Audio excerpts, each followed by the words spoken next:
SpongeBob SquarePants Hands Off by David Lewman, illustrated by C.H. Greenblatt and William Reiss. SpongeBob was playing with his best friend Patrick. He slid down Patrick's rock, sprinted over Squidward's house, and ran up the side. "Beat that!" yelled SpongeBob happily. "That's my fastest time yet." "Oh yeah?" shouted Patrick. "I bet I can do it even slower. I mean faster." Squidward leaned out of his window. "Will you two be quiet?" he snarled. "I'm trying to practice my clarinet." "But Squidward, we're playing a really fun game," Patrick explained. "So you slide down my rock, then you zip over your house, and run up the side."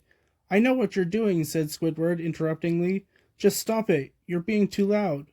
"Why don't you play with us, Squidward?" asked SpongeBob. "It's fun." Squidward noticed the mailman pulling up at SpongeBob's house. "Why, look, SpongeBob," he said, pointing. "Isn't that the mailman at your house? It looks like he's carrying a box." "A box!" shouted SpongeBob. "That's just what I've been waiting for." SpongeBob carefully opened the box. "At last," he whispered. "Do you realize what this is, Patrick?" Patrick nodded. "I have no idea," he said slowly. SpongeBob trembled with excitement. "This," he explained, "is a genuine Mermaid Man and Barnacle Boy bubble blower in its original packaging." "Wow," said Patrick. "What does that mean?" SpongeBob gently lifted the bubble blower and started at it. "I've been trying to find one of these for years. Isn't it great?" Patrick jumped up and down with excitement. "I love Mermaid Man and Barnacle Boy. Come on, SpongeBob, let's blow some bubbles. I bet that they'll be the best bubbles in the world." SpongeBob looked shocked. "Blow some bubbles? But Patrick, we can't open this. We have to leave it in its original packaging." Patrick scratched his head. "Why? What good is a toy if you can't play with it?" SpongeBob smiled. "Oh, Patrick," he said, "this isn't just a toy, it's a collectible toy. It's for collecting, not playing." Patrick was still confused. "But then what do you do with it?" "Lock it in a closet," explained SpongeBob. "Or maybe on a special occasion, display it on a shelf." Patrick stared at the bubble blower. "Can I put it on my shelf, SpongeBob?" he asked. "Patrick," said SpongeBob, "you don't have a shelf." "I could build one," said Patrick. "Then I can look at the bubble blower." "Bubble blower," corrected SpongeBob. "As I fell asleep," continued Patrick. "Please," he pleaded, "just for one night, I'll be your best friend." "You're already my best friend," said SpongeBob. Then SpongeBob thought hard. He decided that best friends share all the things, even their favorite things. "All right, you can borrow the bubble blower for one night," he said. "Hooray!" yelled Patrick as he grabbed the package and ran off. SpongeBob shouted after him, "Remember, don't open it." At nighttime, SpongeBob got ready for bed. "Good night, Gary," he said. "I sure am glad I let Patrick borrow my new bubble blower. That's what best friends do." "Meow," said Gary. "I'm sure he'll be extra careful with it," said SpongeBob. He patted Gary and climbed into bed. But as he laid in bed, SpongeBob started to worry about all the things Patrick might be doing with the bubble blower. Had he taken it out of the package? Was he using up all of the bubbles? Or was he doing something really terrible, like breaking the Mermaid Man bubble wand? SpongeBob couldn't take it anymore. He got up, put on his clothes, and went downstairs. Gary followed him. "Sorry, Gary," SpongeBob said.